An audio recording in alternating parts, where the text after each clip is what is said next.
أعوذ بالله من الشيطان الرجيم. بسم الله الرحمن الرحيم.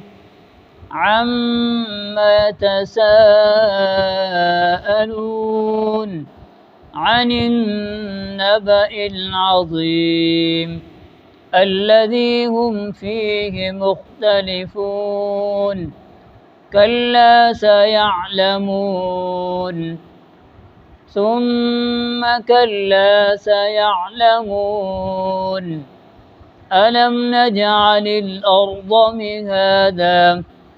والجبال أوتادا وخلقناكم أزواجا وجعلنا نومكم سباتا وجعلنا الليل لباسا وجعلنا النهار معاشا وبنينا فوقكم سبعا شدادا وجعلنا سراجا وهاجا وأنزلنا من المعصرات ماء ثجاجا لنخرج به حبا ونباتا وجنات ألفافا إن يوم الفصل كان ميقاتا يوم ينفخ في الصور فتأتون أفواجا وفتحت السماء فكانت أبوابا وسيرت الجبال فكانت سرابا إن جهنم كانت مرصادا للطاغين مآبا لابثين فيها أحقابا لا يذوقون فيها بردا ولا شرابا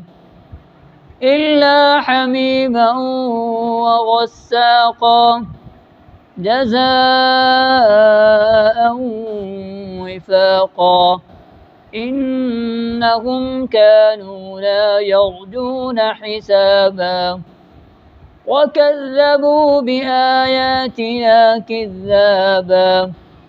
وكل شيء أحصيناه كتابا فذوقوا فلن نزيدكم إلا عذابا إن للمتقين مفازا حدائق وأعنابا وكواعب أترابا وكأسا دهاقا لا يسمعون فيها لغوا ولا كذابا جزاء من ربك عطاء حسابا رب السماوات والأرض وما بينهما الرحمن لا يملكون منه خطابا يوم يقوم الروح والملائكة صفا لا يتكلمون إلا من أذن له الرحمن وقال صوابا ذلك اليوم الحق فمن شاء اتخذ إلى ربه مآبا إنا أنذرناكم عذابا قريبا يوم ينظر المرء ما قدمت يداه ويقول الكافر يا ليتني كنت ترابا صدق الله العظيم.